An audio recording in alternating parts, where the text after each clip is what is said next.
여러분, 한 달을 성공적으로 보내고 싶으신가요?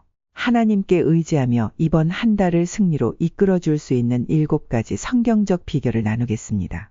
성경 말씀과 함께 실제 삶에서 이 비결을 어떻게 적용할 수 있을지 구체적인 예시를 들어가며 설명하겠습니다. 첫 번째, 하나님의 말씀을 매일 묵상하기. 먼저 시편 119편 105절은 이렇게 말합니다. 주의 말씀은 내 발의 등이요 내 길의 빛이니이다. 하나님의 말씀은 우리가 나아갈 길을 밝혀주고 인생의 어두운 순간에도 방향을 제시해주는 빛입니다. 매일 아침에 눈을 뜨자마자 먼저 성경을 펼쳐 하나님의 말씀을 묵상하는 습관을 들이는 것이 중요합니다. 묵상의 구체적인 방법은 다양합니다. 예를 들어 한 챕터를 정해 천천히 읽고 그 안에서 자신에게 가장 크게 다가오는 구절을 기억하고 그 말씀을 되새겨보세요. 혹은 성경 속 인물들을 통해 배울 수 있는 교훈을 생각하며 그들의 삶과 자신을 비교해보는 것도 좋습니다.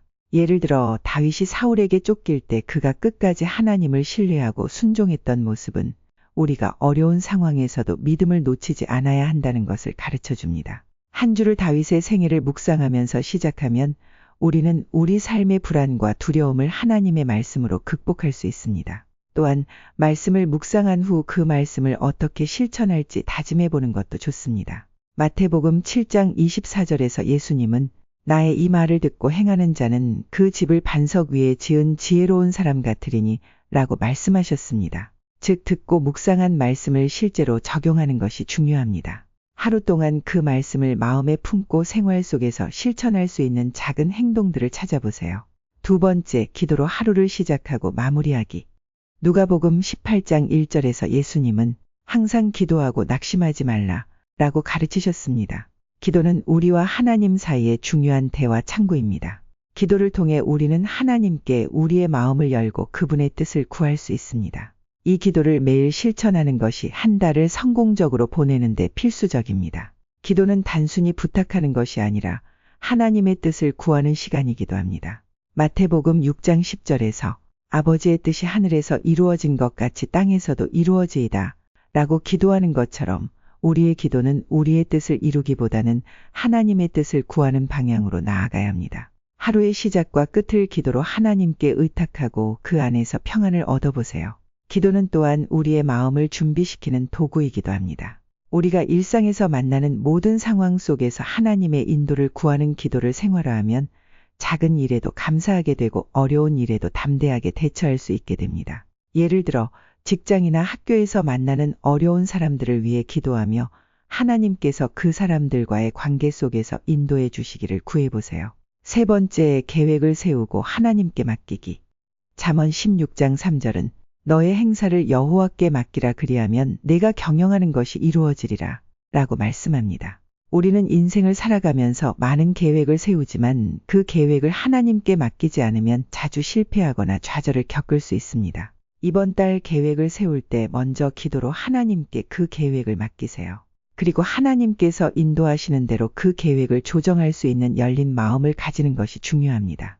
계획을 세울 때 구체적인 목표를 설정하고 그 목표를 이루기 위해 필요한 작은 단계를 하나씩 실행해 나가는 것이 중요합니다. 성경을 읽는 것부터 시작해서 가족과 시간을 보내는 것, 건강을 돌보는 것 등 하나님께서 주신 사명을 이루기 위한 계획들을 세우세요.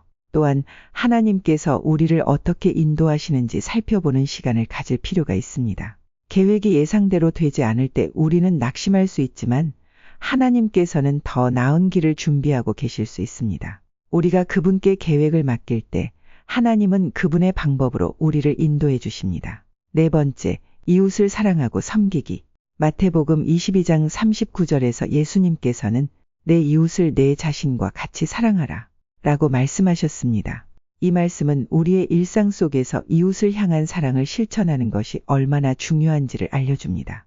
예수님께서는 우리에게 단순한 말뿐만이 아닌 실천적인 사랑을 강조하셨습니다. 하지만 많은 사람들은 이웃을 사랑하는 것이 추상적이라고 느끼곤 합니다. 이번 한 달 동안 실질적으로 이웃을 사랑하고 섬기는 방법을 찾아보세요.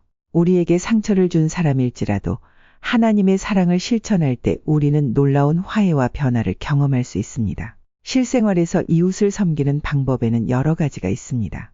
작은 일이라도 친절한 말 한마디, 어려운 사람에게 실질적인 도움을 제공하는 것 등은 하나님의 사랑을 전하는 강력한 도구가 됩니다. 너희가 여기 내 형제 중에 지극히 작은 자 하나에게 한 것이 곧 내게 한 것이니라 라고 말씀하신 마태복음 25장 40절 말씀을 기억하며 작은 친절을 실천해 보세요. 5번째, 감사의 마음으로 살아가기. 데살로니가전서 5장 16절에서 18장은 항상 기뻐하라, 쉬지 말고 기도하라, 범사에 감사하라 라고 가르칩니다. 감사는 우리의 마음을 지키는 강력한 도구입니다. 이번 한 달 동안 어려움 속에서도 감사하는 마음을 품고 살아가도록 노력해 보세요. 감사를 통해 우리는 하나님의 은혜를 더욱 깊이 경험할 수 있습니다. 감사할 수 없는 상황 속에서도 감사하는 것은 우리 믿음의 시금석이 될 수 있습니다. 또한 감사는 우리 삶에 더욱 많은 축복을 가져옵니다. 작은 일에도 감사할 때 하나님께서는 우리에게 더 큰 일들을 맡기십니다.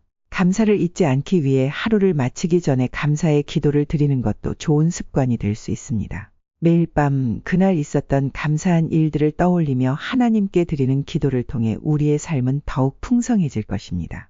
6번째, 시련 속에서도 하나님의 손길을 믿기. 야고보서 1장 2절은 너희가 여러 가지 시험을 당하거든 온전히 기쁘게 여기라 라고 말합니다. 시련은 우리의 믿음을 단련하는 중요한 과정입니다. 이번 한 달 동안 우리가 겪는 시련 속에서도 하나님의 계획과 보호하심을 신뢰해 보세요. 시련은 우리를 넘어뜨리기 위한 것이 아니라 더 큰 은혜를 준비하는 과정임을 믿어야 합니다.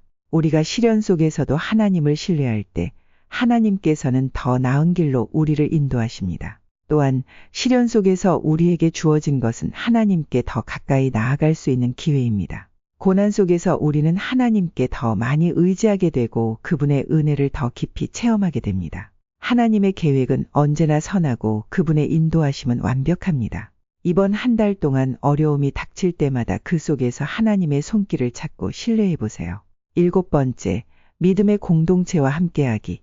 히브리서 10장 24절은 서로 돌아보아 사랑과 선행을 격려하며 라고 말합니다. 믿음의 공동체는 우리가 신앙생활을 더욱 충실하게 하고 서로를 지지하며 함께 성장할 수 있는 중요한 장입니다. 이번 달에는 교회의 소그룹이나 기도 모임에 적극적으로 참여해 보세요. 믿음의 형제 자매들과 함께할 때 우리는 더 큰 하나님의 사랑과 은혜를 경험하게 됩니다. 공동체는 우리가 신앙의 여정에서 혼자서 감당하기 어려운 문제들을 나누고 서로 기도하며 함께 나아갈 수 있는 중요한 장소입니다. 또한 공동체와 함께 신앙을 나눌 때 우리는 더 큰 믿음의 성장과 변화를 경험하게 됩니다. 공동체 속에서 우리가 배울 수 있는 것들은 개인적인 신앙 생활에서 얻을 수 없는 중요한 교훈들이 됩니다. 이번 달 믿음의 공동체와 더 많은 시간을 보내고 그 안에서 하나님의 인도하심을 경험해 보세요.